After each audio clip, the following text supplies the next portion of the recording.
Jesse, I wanted to ask you about some fighters. We'll start off with Anderson Silva and see what remarks you have to say about him after that fight the other night. All right. Well, I've lost a ton of respect for Anderson Silva. I was never really a big fan of his, but I have to admit he was extremely talented and performed well. But he just doesn't have the mindset that a fighter should. I don't think his discipline or focused on what he should be focused on, and that is winning his fights dominantly, proving that he is the pound for pound best fighter, and cementing his legacy in the UFC. And all of the actions that he did in his previous fight, they were very degrading, not just towards his opponent, but towards the sport in general. Well, I think that's true, and I picked up on some of it after I heard a little bit more about him, that he uses profanity against the other fighter as they were fighting, and that's very poor sportsmanship. But, Dana, of course, was not too happy about his performance. But do you think that he can change and drop all that stuff and be a real serious fighter? Well, I certainly hope so. But right now, I don't know what's going on inside his head. It seems like he has a different set of priorities. Perhaps he's trying to get out of his contract. Maybe he's just very unhappy with the contract details. Having to defend the middleweight title, maybe that's something he just doesn't want to do anymore because he's lost interest. He thinks that none of the fighters in that division can challenge him. That's what I'm being led to believe, and it seems most likely, the most logical. Otherwise, I don't understand why he would act out like this and just so, I don't know, nonchalantly go about his fights. Well, I want to ask you, what did he earn from that fight, and was he well paid? And if he decided that he really wanted to get out, where do you think he'd have in mind to go? Well, I believe he's paid pretty well. I mean, being the champion and being, Dana White, the president and owner, his pound for pound pick of the best guy. I believe he's pretty well compensated, but Anderson Silva might have a different opinion of that. Even still, regardless of what you're being paid, you should not act like that during a fight. If anything, if he was not happy with his contract, he should never have approved of the fight or accepted it. But if he's not happy with his contract with the UFC, I just think he needs to sit down and renegotiate. It's not a matter of leaving the company. He doesn't need to do that because he's in the best place where the best competition is. He's already made a name for himself there. They have the means and the tools to promote him the way he should be promoted.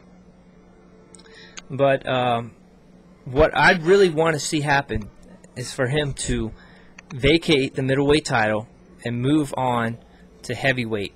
That's where he really needs to compete to prove himself. Yeah, I was thinking a little bit back about Muhammad Ali, and he did a little bit of that too. He did a little bit of the ego thing and the poetry things that we had to listen to, and the braggadocious thing that that people kind of looked at and they laughed, and they kind of accepted it as part of the fight and part of the entertainment, and they didn't necessarily think that it was that bad of a thing to kind of taunt, make fun of your opponent.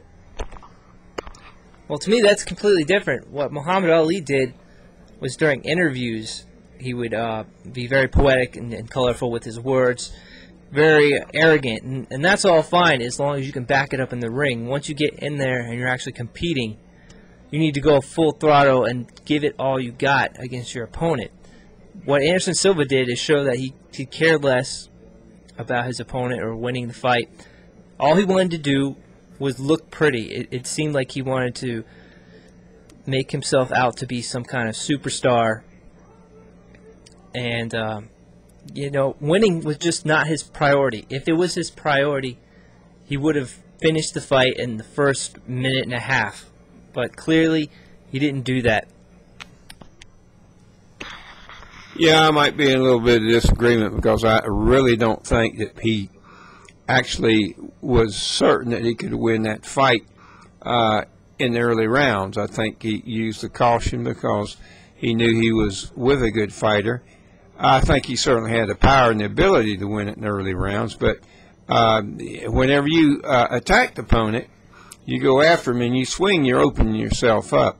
So every time you make an attack, you're also opening yourself up to a degree too. So that might have been part of his strategy too, was just to kind of do something and make the other guy open up and take advantage of his moves rather than making the first move that might open him up. Well, I don't know what his game plan it was or if he had one. In the interview, he said he wanted to make Demian Maia feel vulnerable. I don't know that he really did that at all. He said he wanted to punish him. Well, he certainly didn't punish him physically, and like enough as he could. He could have really beat him up if he wanted to, but he was more interested in taunting and things of that nature, cursing at him, trying to provoke Demian Maia into doing something reckless. But just saying that he wanted to punish Demian Maia basically because he felt disrespected, I think that's foolish. If you could win the fight, you should do so, and not clown around, not try to go for any flashy finishers or anything like that. Just finish off your opponent and save grace that way. And if it's personal, try to put your personal things aside. But what he did was just truly disrespectful, and I think it needs to go on record that it shouldn't be repeated. It shouldn't be tolerated. And that's all I have to say.